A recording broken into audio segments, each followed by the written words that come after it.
Just get on home. Best to leave them ghosts alone.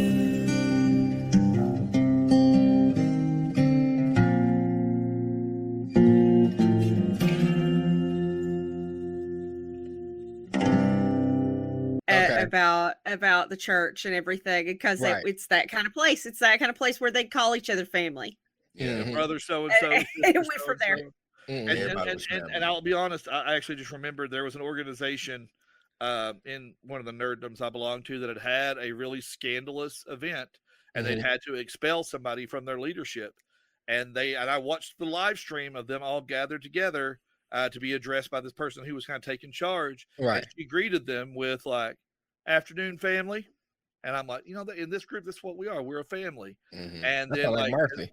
and then just kind of like with it, with them and Cletus, brother so and so and sister so and so, and man, I always talk about when I do the preacher's voice in that art, and that's all Cam. Cam wrote the church. It's funny Okay. is I've written in season 1, I wrote most of the women, and Cam wrote most of the men.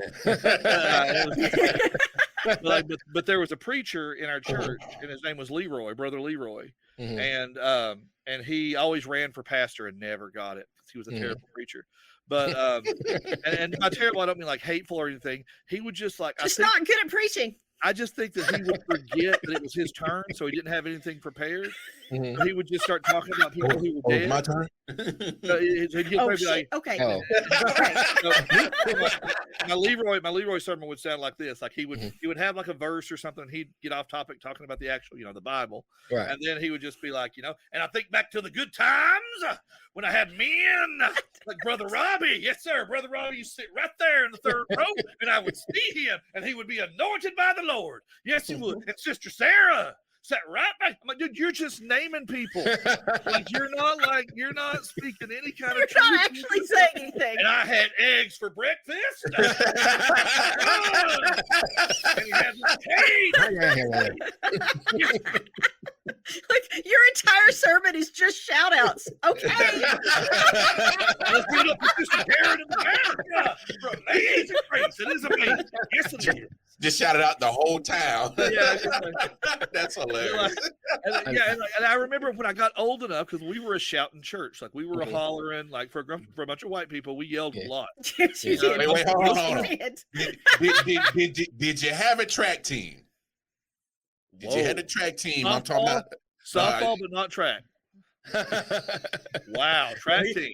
No, he's talking about because y'all dancing and shouting and running around the church. Yeah, we talking about track teams with running around the church. When you get the first you get the first lady of the church, she's gonna do a lap around the whole sanctuary. We were that requires more rhythm than my church had. I remember we went to a big interfaith worship thing at the high school. You must don't know about the UPC church. All the what? The UPC? What's the UPC church? United Pentecostal Church. Oh no, they're a bunch of white people who shout and dance. Oh yeah, they go buck wild. But no rhythm. Yeah. My particular church was Free Will Baptist. Okay, I know. It was just like it was more like I'm gonna Did cry. y'all even allow dancing, or were you? We didn't have a problem with dancing. Like all the girls I grew up with did gymnastics and dance team and that kind of thing. That wasn't a big deal. Meanwhile, one town over, they had there's like a city ordinance against dancing. In fact, wow, straight really? up What? Straight up footloose. Wow. Straight up footloose. Yeah.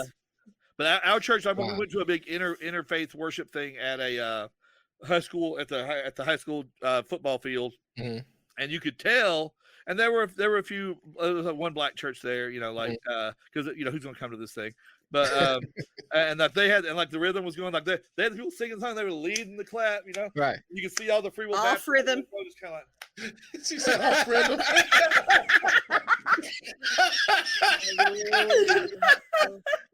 Jesus is syllables, right?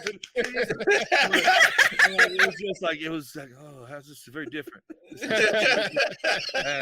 No, our church was just like was the kind of stuff like Brother Leroy did, but sometimes with good content. There were no snakes. Right.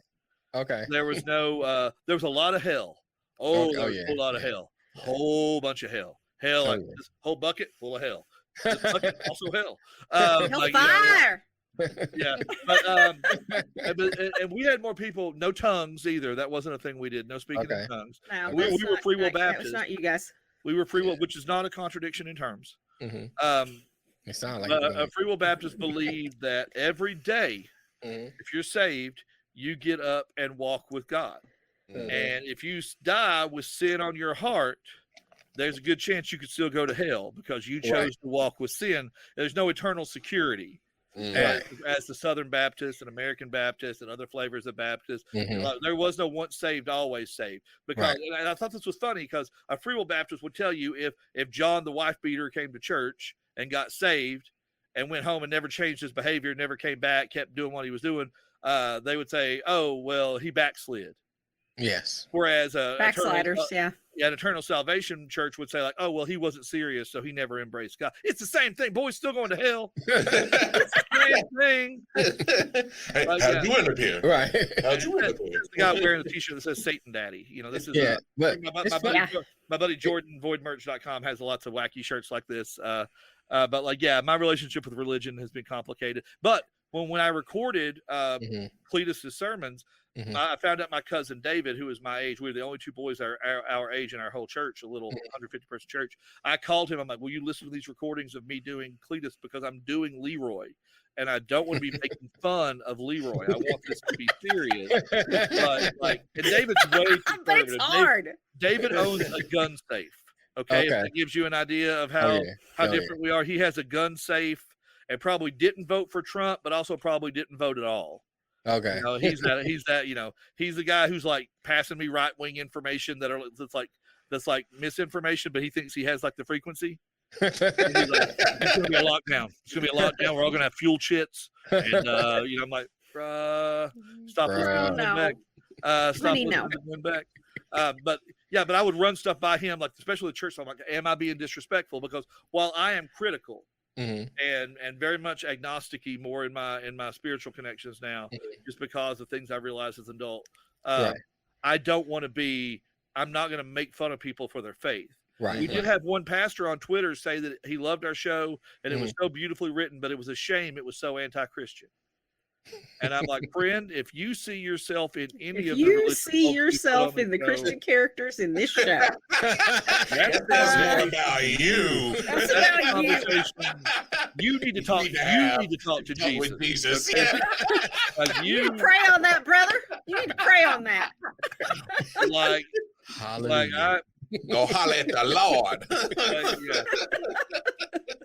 And we just blocked him. We didn't engage him because I'm not going to argue with people about fiction stories. That's what you got to do.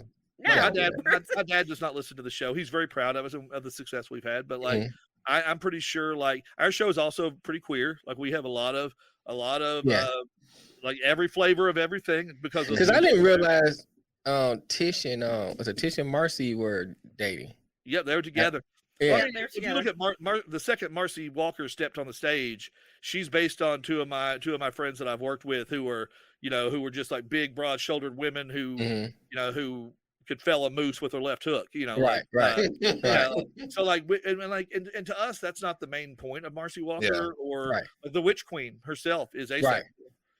Solitude. She didn't have any need for men or women, and solitude. The amount of people who reached back out to us who were like, I never thought I would see myself as the coolest character in a horror supernatural show, but like that's me. That makes me feel seen and make me feel normal. Right. And at the same time, we're going to be writing. There's plenty of straight people in our mountains. Like it's like we don't owe anybody equal time because pretty much straight people have the entire narrative for. They have the entire narrative everywhere. So like, it's but fine. That's part of it. And like somebody in another tweet was like, "Oh, this is like an Appalachia where everybody loves queer people." I'm like, "Oh no!" You're hearing from a narrator, who is a bisexual man, and you're hearing from a community that loves and cares about people. But you're also hearing about it in little pockets, like like the Witch Queen's mamas, the sisters, like they passed as sisters, as whatever. So that world is still there. But again, it's for us, it's the voices of all marginalized people that we saw get pushed down and shat on and not get their time and not get their love. And it's not just we don't want any tokenism. We don't want to create characters. Another thing I will say, like Barlow features a storyline pretty heavily in racism. I would never, and Cam would never, assume to write from the point of view of a black character. Right. Not because we don't want to represent a black character. Clearly we do, but like I have those aren't our stories to tell. Right. Yeah. I would not assume to, and when white people do that, It's always really bad. It's always really bad. It's always really inaccurate. And I'm glad y'all said it. I forgot what show we were doing, but I had mentioned it. I think we was talking about the Chauvin case. Oh, right. And so and this is a caveat, and I'm not saying it because it's so cliche when you say it, but I think I have to say it based on what I'm about to say. I have friends from everywhere, all walks of life, different backgrounds, everything. Yeah. You know, and I don't want to say that because I know it sounds so cliche, but I think I need to say it because what I'm about to say. But I just don't like it when people outside of my community, and it's mostly white people, that try to tell me how I need to feel, how I should feel, or how I should respond to certain things. You know, I think I understand it when friends want to console you when things happen. Like when George Floyd happened, it really did something to me. You know, a lot of my friends was calling me, and I understood that. I didn't have a problem with that. But then when people went further and told me, well, you should feel this way, this is how you should respond, or you shouldn't respond this way, you shouldn't react that way, I'm like, what gives you the right to tell me how I should feel? You know? And I think that's the part that bothered me the most. One of the things I like to try to learn, I've talked a lot about poetry on this, but like I coached me and another teacher, another white lady. We coached the National Youth Poetry Team for the city of Asheville. We went to Brave New Voices. Okay. Brave New Voices is in its heyday was like the primary. It was a week-long festival. Okay. All 500 kids from 50 different cities came together, usually in a major city somewhere in the U.S. Kids from Houston meeting kids from like Harlem, kids from Seattle meeting kids from Miami, like, you know, like kids getting to know each other. And we went in as good white Asheville, North Carolina liberals. And we learned real quick, and not in a harsh way. Nobody was mean to us. Right. We learned real quick we needed to sit down, we needed to shut up, and we needed to listen to the people who were telling, like we had one black girl on our team, and she had grown up in Henderson County, North Carolina, which is like banjos and acoustic guitar. And she had grown up, and she has written a ton. Her name is Shanita Jackson. She graduated from Berea College. Look her up. She is phenomenal. She wrote, they wrote, I actually don't want to assume their pronouns right now. They wrote a lot about, in our sessions, about the difference between being country black and being city black, being country poor and being city poor. And this was her first chance to connect with like other black kids who were not from rural North Carolina, which was a very different experience. And I heard, she's like, Steve, I'm just going to go home with Philly, because I believe that's where I belong. We'll just title bus. We won't say anything. It'll be fine. And for us, it was just like, as teachers, as educators, it was like, yeah, we need to stop telling. We have so little to teach our kids about the black experience, the brown experience, anything that's not ours. All we can do is present. But like, I got no lane, and that's why, like, I want to work with black writers from Appalachia who want to do what we do. Black writers from Appalachia who want to write this kind of horror, thin on the ground. Like, if you're out there in North Carolina, anybody, or in Appalachia, because we try to work with mostly Appalachian writers, holler at us, send us, you know, we will talk. But it's just like we want to tell those stories, but we don't ever want to presume. Like because when we met with a production company we won't talk about, they were like, would you be open to exploring like one of these minors coming to Barlow? And I'm like, yes, as long as it was written by a black writer, as long as it was written by, you know, like Lovecraft Country that Jordan Peele did, like that was that was dope. That was dope. Black Writer's Room. White dude wrote the novel, but it was adapted and changed and made up and made better. So like, we don't, like, there's a character, Miss Darla, who is a black woman, who has made her way up, and I did sort of an accent for her because she only said like 4 or 5 words, and then she's a werewolf, and she gets she's the one that faces down the mirror, and when we meet her again, she can't speak, and that's what the mirror did to her. It let her live, but it took her gift and it took her speech, so she can't get it back. And we had a white woman write in and be like, "How dare you take the voice from a black woman?" I'm like, number one, you don't know where this is going. Right. Yeah. It's going to a place that you would probably approve of if you know, but I can't tell you because it's not till the end of the season. And two, it keeps me from. I've created this character from the Gullah Geechee culture who had survived being a slave as a child, and I did not want to intrude on her storyline, and do a voice that's not mine to do. Right. Number three, she also was speaking in sign language and communicating very well with other people there. And so you're basically being super ableist. Yeah. Right. By saying that she had that we took her voice because she was communicating with the people around her. Right. Well, right. I enjoyed it. I mean, I didn't. That was further from my mind when I listened to it. Yeah. You know? Yeah, but this is the kind of things you think about when you're trying to be it is like. Yeah, but you guys are real cerebral with everything, right? Like real, like this fits here. This I like fits that. I mean, you know what I'm saying? I think first I want to say I'm enjoying you guys. Yes, you know, y'all are so down to earth. We can go get some sushi after this if y'all want to go to Shiki Sushi in Durham. I mean, that's Hey, that sounds good to me. Yeah. But one thing, cause I try to do the same thing when I come up with story idea, interview ideas, who you want to interview. I try to be real, strategic, who I pick, why I pick them, and things like that. And so I kind of enjoy what you guys do because I do something similar to that based on the genre the lane that we're in. So that's really, I love that. And then I like what Cam does because that's what I do. Now I want to ask Cam, did you go to school to learn this, or did you teach yourself? No, it's really funny. I've never held down a job and when I went to school to study in my damn life. Okay, hold on. Real quick, I'm gonna let Cam answer, but I want to make her be honest. Cam finished her bachelor's degree by the time before she was 20-ish, and then finished her master's degree before she was 23. That's great. That's great. Well, I was going. I was studying communication, and I had every intention of becoming a researcher, and was really gung ho. And then I went to grad school and learned, oh my god, I hate academia. This is terrible. I love doing research, but I hate this culture. I can't stand it. Right. So I left, but I've been writing creatively since I was a kid. I've always done that. Okay. So I left there, and for a number of years, after that I taught myself web development, and I worked in that field for a long time. Oh wow! Until various circumstances in my life sort of derailed that and made that career harder to do. Okay. So, because I, had some some trauma stuff go on that's affected sort of my abilities there. But then Steve and I had been we'd been for years been tossing ideas back and forth about something creative we could work on together, and this is the idea that finally stuck.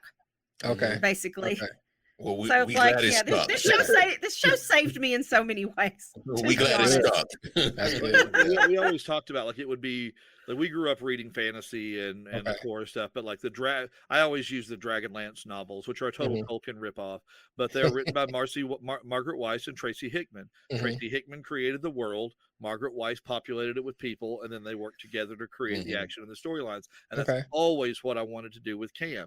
But we were involved at one point when we were babies, and that made things unbalanced, and we both had self-esteem issues, and why in the world would we write anything? We're from this little podunk town, and who's going to publish 2 kids? But here we are in the year of our Lord. And at the time, all you ever heard was, well, write what you know. And at the time we thought, Jesus fuck no, we don't want to write about this place. We just want to get out of here. No. Well, it's just and then hilariously in retrospect. and it was so funny, and I still think about how what the show was going to be, and it was nothing like this. And I had the Barlow episodes, the Sarah Avery story, kind of written and recorded, and I've done it a million zillion times over and over to get it perfect. I had heard so many versions of this. And Kim had been dealing with her business, and she came back. She's like, "Okay, I'm ready to work." And I'm like, "Well, I don't know what I've got for you for like right now, because I've kind of got this stuff worked out." And I described Barlow as a wide spot in the road that had a church, a bank, a schoolhouse, and a various, whatever. And she's like, "Give me the church." I'm like, "What do you mean to give you the church? Like, it's a building. Like it's just set dressing." And she's like, "Somebody had to bury those bodies." And I'm like, and then she took it and wrote those 3 episodes, and then collaborated on everything else.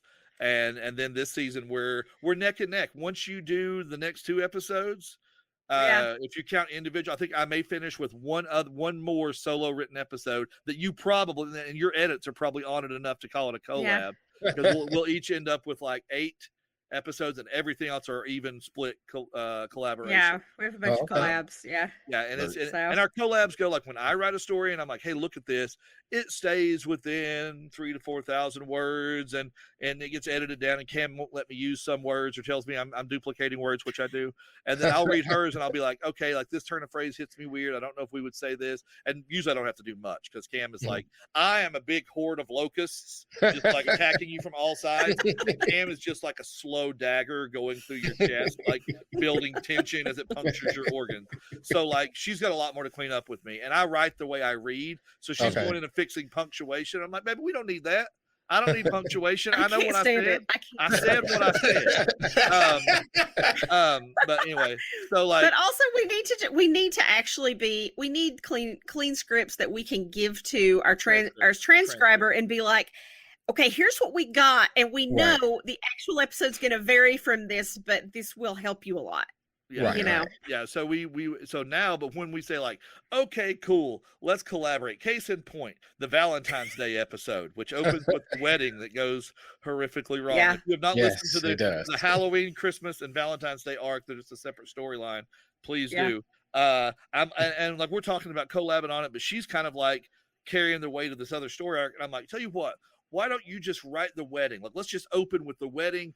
Done. Like, everybody's dead. The gray ladies have done their thing." And somehow that either got lost or Cam got excited. And I'm sitting over here struggling, and I'm writing my backstory. I'm painting like this huge mural of stuff. And I'm like 3,000 words in, and I'm like, "Cool, Cam will get me that awesome shot of the wedding." She gives me her stuff, and it's 15 pages. And it's got the family history of the belt buckle and the granny who doesn't trust the bride. And I'm like, and it's so good. I'm like, I can't cut any of this. This can't be a 2-part episode. So I'm going through, just stripping out. I've got whole scenes with like indigenous people being stalked by chefs. I'll do that later. I'm like, I'm cutting whole towns out. I'm just like, and then like, well, and like our most recent collab was supposed to be 1 episode. And it was 15,000 words long. And we're like, "Oh no, this is way too long." Well, we weren't even finished. And we're like, "This is 15,000 words, and we're not done. We got to cut it off. We got to cut it off. It's got to be 2 episodes." I'm like, let me go in and start producing this. And I got to like, okay, I'm going to take a break. And I went and drank a beverage and came back, ate a sandwich, and sat down and looked. And where I had taken a break, we were already 10 minutes past usual episode length, and there was more than half of it left to go. So that's why the Railroad Man story, which should have been 3 segments, is now 4. Right. Yeah. And which is better for it, because the final battle scene that gets fleshed out in the final episode of that saga. Yeah. That's so much better that we didn't just like make it too truncated. So. Yeah, and shout out especially to those episodes. We had 2 guest voices on those. Yuri Lowenthal was the Railroad Man. He is the voice. If you played any Spider-Man games, if you played any Spider-Man games on the PlayStation, that's him. Okay. If you played Prince of Persia, that's him. Okay. If you played Castlevania, that's him. Alucard, he plays Alucard in Castlevania. Alucard in Castlevania. If you watch Sasuke in Naruto. Yeah, Sasuke in Naruto. He is Ben 10, teenage Ben 10 on Ben 10 on the Cartoon Network. I'm familiar with that. He is one of the most famous and prolific voice. He's a fan. And he's like, and he had been just been he retweeting. Just offered, and we're like, okay, yeah. All right. I would hit him up and be like, hey fam, we're dropping this new trailer. You've got 113,000 Twitter followers. Would you retweet it? He's like, sure. And then one day he's like, Steve, I would do anything for the show. And I'm like, are you offering to do work? I'm like, 'cause I don't have Naruto money. And then like, you got Naruto at home, okay? And he's like, no. So what do you pay your actors? I'm like, some of them are volunteer. I'm like, but Betsy, who is Granny White on the Patreon series, I'm like, who won the award? I'm like, I pay her rate, which is $150 an hour. Right. And he's like, done. I'm like, one of the most famous voice actors in the world is going to work for me. Knocked out the entire thing in 6 hours. So like that was probably easily a $20,000 job for him if he's working for a studio. And then Corey, the Buttercream Dream Forrester. If you're not familiar with Trey Crowder, who's known as the liberal redneck on Facebook, him and Drew Morgan and Corey Forrester are the well-read comics, and they're basically like liberal rednecks, and they're really funny. Corey went viral because he did a rant, not a comedy bit, a rant after the insurrection in Washington. I think I've seen it. And he's like, white people, what hasn't this country given you? What hasn't it given us? That you want to help show a little baby piss ant fit and show your ass, and it went viral. And Leslie Jones from Saturday Night Live retweeted him. And he went from like 50,000 Twitter followers to 270,000 followers. And then I found a message from him in our inbox saying, hey, family, if y'all want any free voice work, I'll do it. I like to get high and listen to your show in the woods and spook myself out. And I'm like, well, hey, let me slide some DMs. Yeah. and then he plays the judge, and not a comedic role at all, and absolutely just killed it. Absolutely killed it. That's great. That's great. It's wonderful. So shout out to those were like celebrities who came to us to do us a favor, and we can't, we're very selective about who we let on the show or who we let work on the show. And we've said no. Good. We've said no to companies and people who want to make movies and stuff because like I have no desire to see Charlie Hunnam trying to do an Appalachian accent in Vancouver. I have, and be a throwaway Hulu mini limited series. I've got no at this point in time, we have gotten. I will say, we just signed with the Rusty Quill Network. I heard about that. I saw your live stream. Yeah, Rusty Quill, who produced the Magnus Archives, the biggest horror. If y'all like us, check out Magnus Archives. It's 5 seasons. It's a lot. It's 5 seasons, one every week, so it's massive. But it's good. It's a lot. And it's a lot, but it's really good. And it's English. But they basically they finished that, and they're wanting to build a network in some ways to replace the lost advertising space they have by closing down the biggest horror podcast ever. And so they look to us, and they announced a wave of us and 4 other podcasts: Cryptids, How It Ends, The Storage Papers, and oh crud, I'm blanking on the 4th one. Cryptids, How It Ends, Storage Papers, Old Gods, and there's one more. And I'm so sorry, fam. There's one more. And those are all like kind of the same type of horror. And then the next wave they're going to announce are going to be comedy. And then the next wave are going to be more action adventure, and then probably some more gaming and that kind of stuff in there. So we signed with them, and we are big enough now to where like if somebody wants to own this, if they want to buy this, they're going to pay me the kind of money where my cats are going to college for free. I don't have kids. I'm not going to have kids. I got 3 cats. They need educations. Okay, like you're gonna pay me FU money, and my cats are going to college. That's what it's going to take at this point. Like we had people throw numbers at us that we were just starting out. We were like, oh wow, that's a lot, until we sat down and did math. Yeah. And like one company, like if we'd taken, it was like, that's a lie. Our lawyer did the math and was like, yo, idiots, no, this is a bad deal. Oh no, I was talking about Gunpowder and Sky when we. Oh yeah, that was easy math. We knew that was bad. They offered us 6 figures. They offered us 6 figures for 5 seasons. Oh wow! For 5 seasons? And when we sat down, we're like, that's minimum wage. Yeah. It's like no. Trying to keep my lights on over here. Hello. Yeah, like, I don't want to teach high school anymore, and they thought they were doing us a favor. They literally thought, they're like, we're going to say that these hillbillies are just going to start drinking moonshine and blowing in the jug. Like they were lovely actually, but it was just like, that's what's happening to podcasts. So that's what's been happening to podcasts is that you get people like us who are making stuff out of their houses or out of their, and and you say, hey, I'll give you $50,000, and then you, after you change your pants after hearing that number, you're like, whatever. But then you start thinking about, well, what do I do after that 50,000 is gone? Yeah. After I pay how much, if I pay myself a salary, how much of that gets eaten up right there? How much of that gets eaten in taxes? Right. Right. There was a streamer who did a 48-hour nonstop gaming stream and got $475,000 in pledges, and then admitted he'd probably get to keep maybe 200 of that. Which that's still like a good amount of money, but he just did $400,000 worth of work, right? Not sleeping for 2 days, playing whatever he was playing or doing whatever he was doing. So like it really comes down to like being smart, and the deal we have right now, our Patreon, oldgodsofAppalachia.patreon or patreon.com/oldgodsofAppalachia. Right. Cast your tithe into the collection plate family. It's coming right around. And if you want to fill out that monthly gift form and just give us your account number, it'll come right to the church. That's been very good to us, and our fans have been very generous. Our t-shirt sales have been very generous. Patreon keeps the lights on. That is our bread and butter for sure. Like even signing on with the RQ network is going to be great and bring in additional money, but we have never. It's Patreon. Advertising is a small part of our budget comparatively. And their goal is to make it a bigger part of our budget, where we're making more money and whatever. Right. But it's just like, I hear y'all doing commercials. I don't shame anybody for doing commercials. No, absolutely not. We won't do them in the middle of the show just because it breaks the flow of the story. But I wish we could, because you can charge a lot more for that mid-roll. Well, that's our own. So let me explain that too. When I first started talking about doing the podcast and everything, one of the things I told, because we have another co-host who's having to be working right now. Right. I told them was that we're gonna start doing commercials, so we'll be used to doing commercials. So those commercials, like, that's his company. Yeah. And then another is my sister. She has a company, and then another one is a friend of ours who's actually on our network too. He has a podcast. So they're not like. We're not getting paid for them. Yeah, it's all self-advertising. It's just so that we can get used to doing commercials. So if we decide to do it, it's already a flow that we in.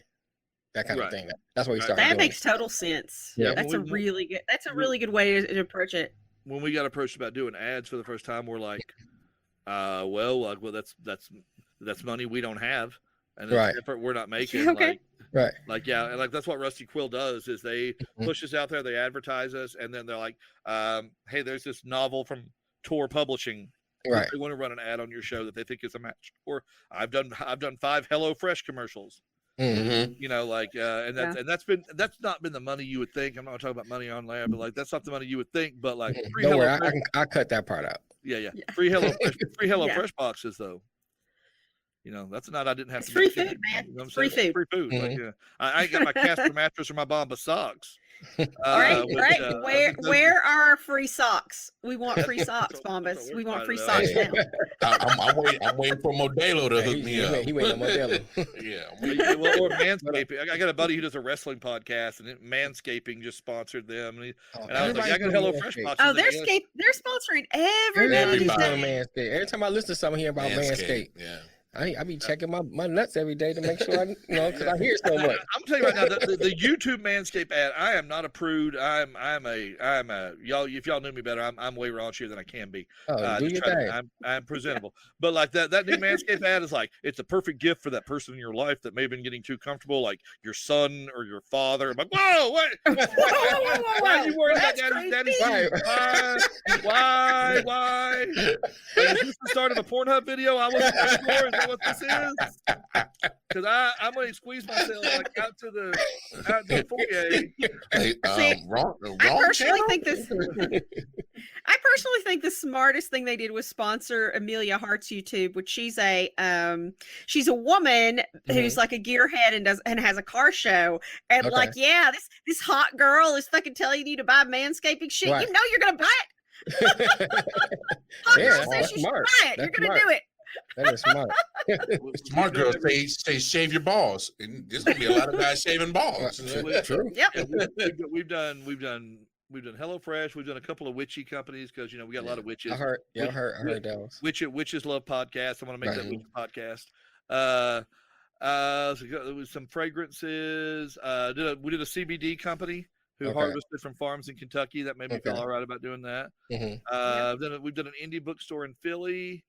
And now Rusty Quill is hooking us up with different stuff like this novel and a couple of other things.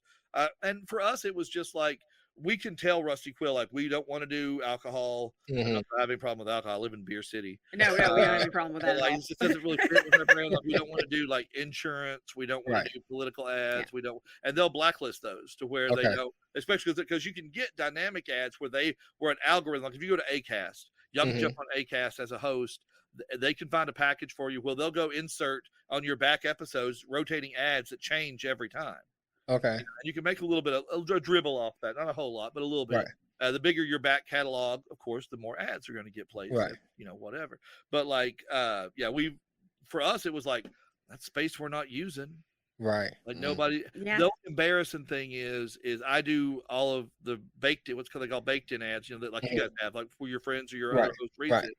So you'll get like, hey, family, do you want to support us on Acast? Hey, family, it's HelloFresh. Hey, family, do you want to shave your balls? Hey, family, your dad's balls. Hey, family, it's a forest down there. It's just and then so I very quickly had to figure out, like, if we've got baked-ins on an episode, we're moving those insertions back to the end of the show. Right. You're going to be at the end. It doesn't make as much money, but nobody cares. We just don't want that much on the front end. Yeah. People are just waiting for the crickets to hit. That's what they're waiting for, because that's the cue that the show is starting when the crickets hit. Right. And that actually happens. And I very intentionally have tried to keep the crickets out of all the ads, because I want those to be the signal for, like, all right, get settled. And we have an agent, which is a weird thing, to have an agent, a lawyer. Yeah. And our agent, real quick, how we got our agent. So my wife's oldest internet friend that she's never met in person, that weirdly I did when I was in San Francisco in a parking lot of a Target. But anyway, her oldest internet friend is married to this guy named Gary Whitta. Okay. Gary Whitta wrote the OG script to Book of Eli. Oh, really? He wrote that awful movie with Will Smith and Jaden Smith about the post-apocalyptic. Oh, yeah. Yeah, with M. Night Shyamalan. He wrote all the comics for Return of the Jedi and all the modern Star Wars comics. He wrote for Star Wars Clone Wars. And then he wrote the original script to Star Wars Rogue One. So he is like legit British dude, complete bulldozer of a guy, super sweet. And and we had somebody approach us about a TV show, and I was like, hey, Leah, could Gary talk to me and give me some advice? And she's like, no. He's very busy right now. He's writing a script. He's making me money. But here's what you're going to do. You're going to write an email. You're going to include links to the show, like a link to the show, whatever. And then at the end of it, in 24-point font, you're going to write, call Leah. So you're going to send that to me. I'm going to forward it. This is pre-COVID. I'm going to forward this from the family email account to his work account to be timed when his ADHD ass sits down and opens his computer. He's going to read this and be like, the fuck is this? And then he's going to call me, and I'm going to tell him who you are. You're Jamie's husband. You're whatever. And then he liked it and passed this to his agent, not knowing that our style of horror is his agent's favorite thing.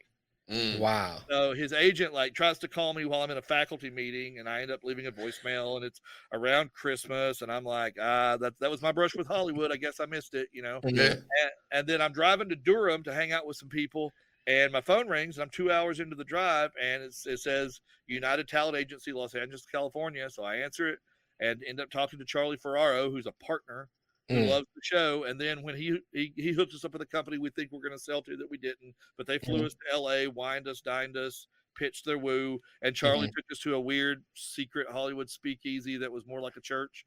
And asked it was neat and fun. Weird, but fun. Weird, yeah. But that's how we got our agent, was like through a woman my wife knew on the internet. So it wasn't like we were so good that people tracked us down. And then we needed a lawyer to draw up something, and I asked a buddy of mine who is a lawyer, hey, who do you know in entertainment? He's like, well, a friend of mine just got his novel adapted, and Netflix is going to do it, so here's his lawyer. And we reached out to that guy, told him about our show, and that guy has saved our lives. Good. He has talked us out of 2 different deals that would have been very bad. He has gone tooth and nail into battle for us, even though we do not make him the kind of money. Right. Like, he represents a podcast. He's been such a good dude. He's been such a good dude to us, honestly. He represents a podcast network I won't name, but they have a show where women who were on The Sopranos rewatch The Sopranos and discuss it. Oh, I think I've seen the level that he deals in podcasts. So for us, we're like, yeah, we're getting big. And he's like, yeah, you're fine. He's like, yeah, you know, well, HelloFresh, that's fine, you know, whatever. Like, you have McDonald's, you have Microsoft. Shut up, Joel. But, no, Joel, we don't. Yeah, and again, just somebody we lucked into. Right. So, like, we have been, we never thought in a million years people would give a shit, a high holy flung at a police horse shit about Appalachian witches and witchcraft and like. Yeah, we thought our friends would listen to it, and if people from our hometown heard it, they'd get real mad. Yeah, and instead, it's our jobs, and I live in this room now. And, good though. You created something great. Both of us love it.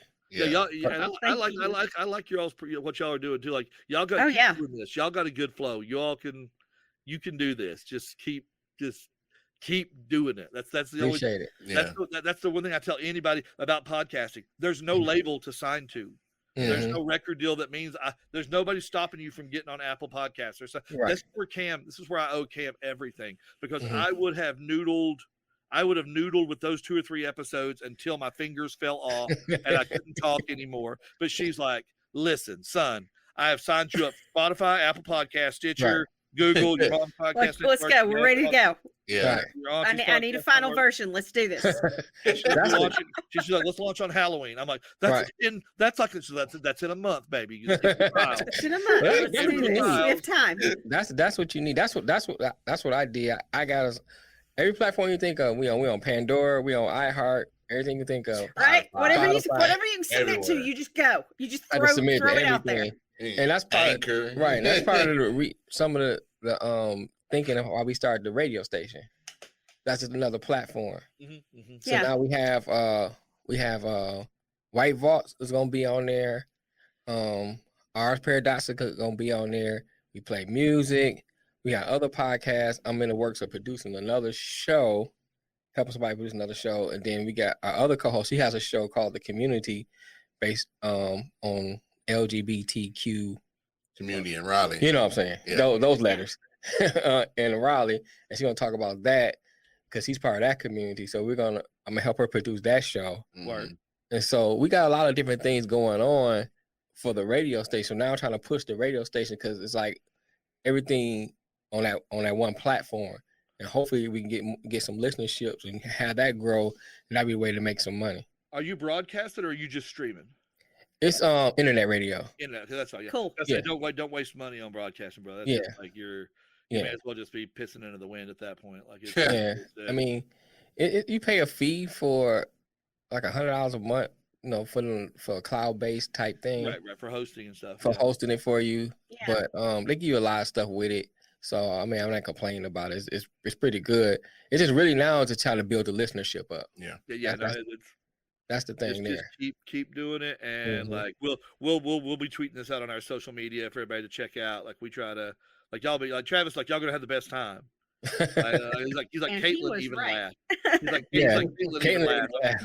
Caitlin hates joy. I'm pretty sure. She does not seem like a happy individual. That seemed very nice. I love Travis. Travis has been like, when White Vault reached out to us, and they were just like, "Hey, we love your show. We should do an ad. We should do a drop swap to where an episode of us plays for them and vice versa." Right. And we're like, "Yeah, we love your show. I thought you guys were way bigger than what you were." And then me and Travis just clicked and got to be like bros. And it was a matter of like he's like, okay, so who's doing your ads? I'm like, oh, we don't do ads. He's like, well, here's the formula for figuring out for how much you should charge. And let me introduce you to this guy who'll teach you how to do this. And let me teach you how to do this. And like, here are people you need to know. That dude is a dude to know. Like we're like, you know, like his other podcast just had Jeff Goldblum on it. You know, that's all I'm saying. Okay. Like that dude is a dude to know. Like we're gonna shout y'all out, whatever. I'm gonna say whatever help I can lend down. We'll try to lend it down. Hey, you only a couple hours, man. We need to connect a couple times. Yeah, I'll holler at me. We can meet in Durham. Yeah, dude. Yes, no, that's happening. Right. That's the thing that is absolutely going to happen. Like I'm not travel ready yet. I'm double back. I'm good. But like, it's going to be a minute before I'm rolling out that way. But yes, no, I will definitely next time I'm out that way. We will hit it up. We'll go to the Glass Jug down in South Durham. That's where True Flavors is, that little microbrewery. Right up from it. That's my spot. And or we can go to Nameen. Not if you've not been to Nameen, we got to go to Nameen. That place is just. I've been past. I've never been in it. I know where it's at. Back in some weird shopping center that looks like. Isn't that shopping center where the Food Lion's at? The shopping center it's in is weird. It's gray, and every store has the same font.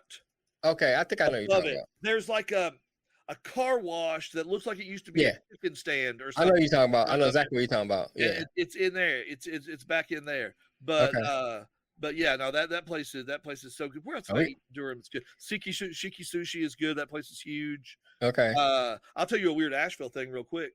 Okay. I was at Shiki Sushi with Sister Heather, who helps do our Patreon stuff. We were hanging out in Durham. She lives in Virginia Beach. Okay. We were hanging out, and I'm like, what is different about this sushi place? Like, it's just standard sushi. It's not like high-end sushi. I'm like, what is different? And I look around and I realize there are black people here. I'm not in Asheville at the sushi restaurant where it's not in Asheville. All white wait staff, all white whatever. The manager came by and checked on our, he was black. I'm like, that's what it is. It's like all white people. And I'm like, there are black people just chilling at a sushi restaurant because Asheville is so fucking white, and I'm like, that's why I feel like kind of chill and like I feel good about being here. I don't feel like I'm eating at the gold-plated 1% place while they're like better than eating $1, like gold-plated. It's just like it's just and like I that's but Durham's getting gentrified, like y'all see it is. They're trying real hard. Hey, that's every city, like because I lived in Charlotte for 15 years. I'm sorry. No, trust me. You work for a bank or a sports team? No, literally. NASCAR. No, you hit it right on the head. Unless you play on a sports team, work in a bank, work in insurance, you really have no business being in Charlotte no more. Because Charlotte's got no soul to me, and maybe I'm just no. You're right. You will get no argument from me is because. The most eclectic part of Charlotte, North Davidson, North Davidson, literally has been so gentrified. Is like, can't even recognize it. Like a lot of people don't know. Nipsey Hussle performed at one of the little stage halls down there. Oh, really? That place is torn down. Oh, wow. Apartments are there. Like literally. Steve, you hit it right on the head. I've been to Charlotte like for years when I was a little kid. So like how poor my family was. We would borrow my papa's pop-up camper. We'd go stay at a campground. My mom and another mom would save up like all year to get us and the kids tickets to Carowinds. Yep, Carowinds. My dad and his boys would go to the race, and we would take the trolley to Carowinds because we didn't burn no more gas. Right. And we would. So Charlotte was like my childhood growth. That was where I went on vacation. Okay.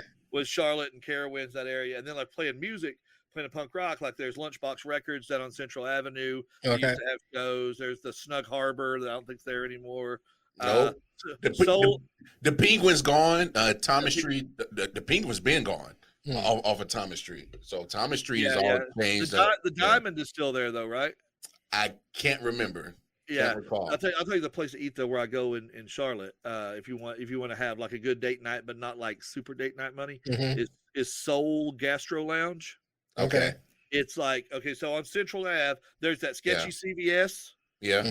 And then there's like Fuel Pizza across the street. Yes, Fuel Pizza's right there. So upstairs, there's like an art gallery bougie brew thing here. But upstairs is this kind of hipster food spot. They have pork belly and watermelon tacos. They have sushi. You've told me about those tacos before. But the thing they have, and I'm gonna try to keep myself from getting aroused talking about it. They call it Dirty South nachos. Yes. And what it is it's fried chicken skin with pimento cheese melted on it. Oh wow!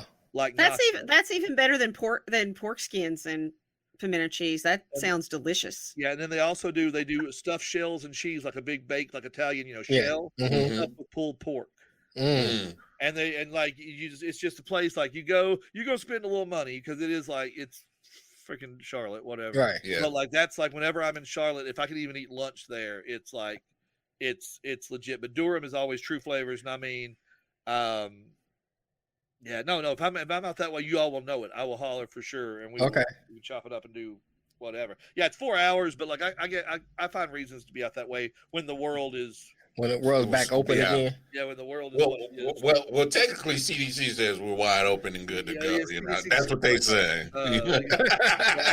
I posted a meme today. Like, I'm gonna wear my mask. I don't know y'all. I don't trust y'all. Right. True that. And it's just like I'll wear it to the grocery store. Like today, I went out in the park with my boys. We were outside. We were doing whatever. And like we didn't wear masks while we were out there doing that. But like if I go in to order food somewhere, they're wearing masks. I'm wearing masks for sure. I don't go to South Carolina because South Carolina is a law. Oh no! I don't go to South Carolina. Period. I stay away. Matter of fact, Carowinds Boulevard, right there, right where Carowinds is, as far as South Carolina as I go. You know, you start drifting off into TK and Fort Mill and Rock Hill. I'm like, my family. Like Greenville, which is 45 minutes from my front door, is okay. Yeah. Okay. Greenville is okay. Outside of Greenville is just like outside of Asheville. You can smell the racism. It's in the air. You drive past, when you're going from Asheville to Greenville, you'll pass Dixie Outfitters. That's all Confederate flags. That's where we all hang out the window and fly the birds. Oh my goodness! Shit up front for a white power group. Like all the shit sold there backs a skinhead group in that part of South Carolina. But just over North Carolina into South Carolina, that is white Carolina. And it's scary to me. And I am one of the whitest human beings on the goddamn planet. And I look around like they know I like black people, and they can see it on me. Like I'm gonna say word by accident or something, and they're gonna know. You know, like, no. Hey, once you say fam, they're gonna be like, Well, see, that's why I can be like, family. You ain't from around here. It's just kind of like but that's something else too. I was real bad like when we being part of the poetry community, especially working with youth poets, we pick up their slang like whatever. Right. And I realized I turned 46 this year. There's just some slang I can't use. I shouldn't use because number one, white guy, but number two, like I'm never going to say no cap. That's not for me. That's for you heard it in my mouth just now. And it's Come on, Steve. I can hear it already. Hey, family, why don't you go ahead and contribute to the Patreon? No cap. I can see it. Come on. No, but I held on to fam. I felt like a word comes out of me like all the time. But what's funny is I've adapted right on. Like from the 70s, like right on. And just like, so this is gonna happen. Right on. And like, what are you, John Travolta? With that? I'm like, shut up! That's something I can do. All right, I'm allowed that because my wife is real tight with the drag community, and everybody knows the drag community steals black slang. I mean, a lot of her drag friends are, but she has black friends. But like, but like the drag community basically has been stealing AAVE for years. So it's just kind of like we kind of check each other, just like, that was funny in the house, babe. But let's make sure. Let's not say that in public. Again, I also register. I turned 46, and that's not old, but it ain't young. Right. And I do have good hair, and I wear a shirt that says Satan on it, but like, and I'm covered in tattoos, but like, there's a certain level of like coolness and hipness I have to let go. Right. Like I just have to like it's just. I know how I would feel if my dad had come in 1986 when I was in 6th grade and was like, "We're going to go on a radical vacation." I'd be like, "What the hell is wrong with you, dude?" Like, you know, like understand it. Like, I love language and I love how language flows. I love language. No cap. I'm gonna send you a hat to say no cap on it. Dude. No cap. No, you gotta make like no cap y'all. You gotta add a y'all or a family. You gotta add y'all to it. No cap family. What was funny was I don't know if y'all saw that sketch that Saturday Night Live did about Gen Z Hospital. I heard about it by Elon Musk. I watched it the other day, and it's basically a bunch of like Gen Z characters being like, "Is Bestie gonna be okay? No cap." I'm like, all this is black slang, and you're presenting it like it's this Gen Z thing, and I'm like, this is the problem. This is like what's going on, and it's like people are like, well, language just borrows and gives. I'm like, no, you take it.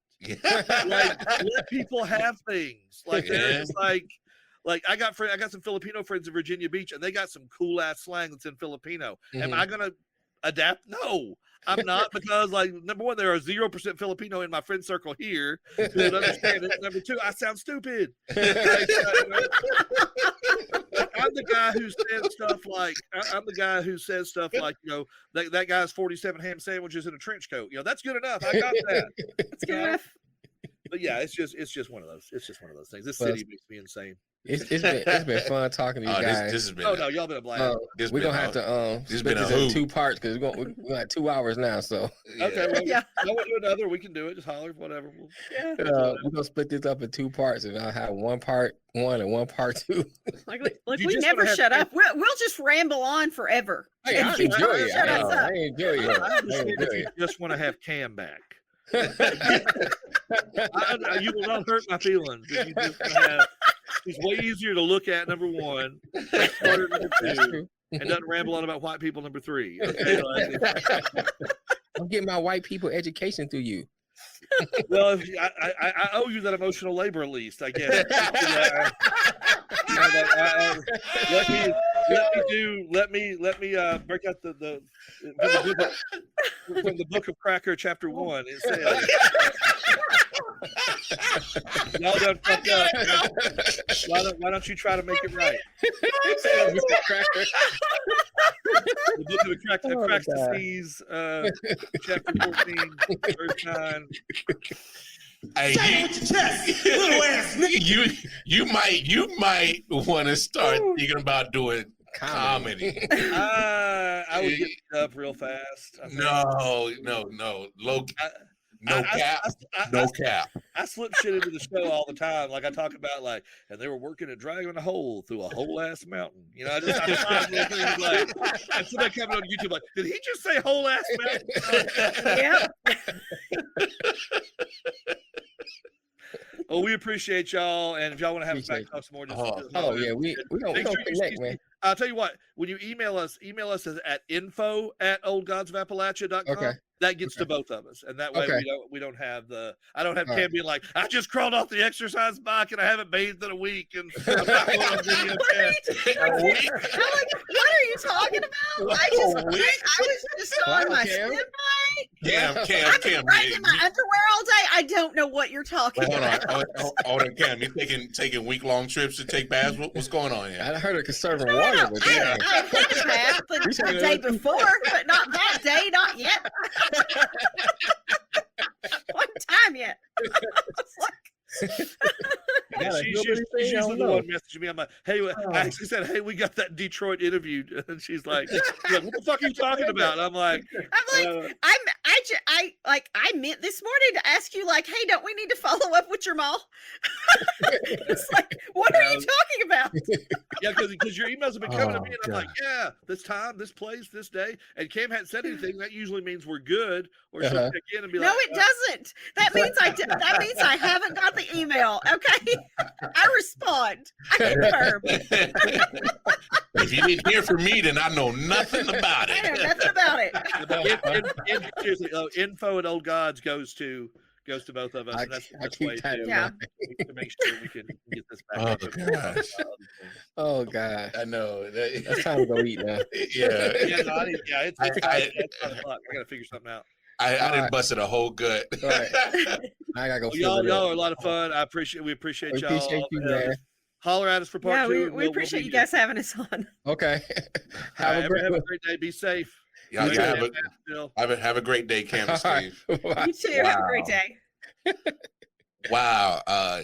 There you have it, Cam and Steve, the creators of Old Gods of Appalachia. Man, great people. Obviously, you can tell from the podcast, but they're actual podcasts. If you are into horror movies, gotta check it out. You know, as you can tell, you know, we were able to relate to a lot of things, you know, especially being in Carolina for so long, and you know, you kind of get acclimated to the culture, and, and you hear certain things of you know, Appalachian people. So you know, I know a few Appalachian people, so it's you know, it was actually you know, very, very easy to relate to the stories, and of course to Steve and Cam, great people. So y'all definitely go check them out for sure. But look, another episode of Eye Off the Wonder is in the books. In the books. It's your boy Wildcard Mar, that guy, Detroit Mail, the man with the Grandmaster plan for the whole IOW network. Hey, look, another episode down. God willing, we will see you guys next time. Peace. Peace.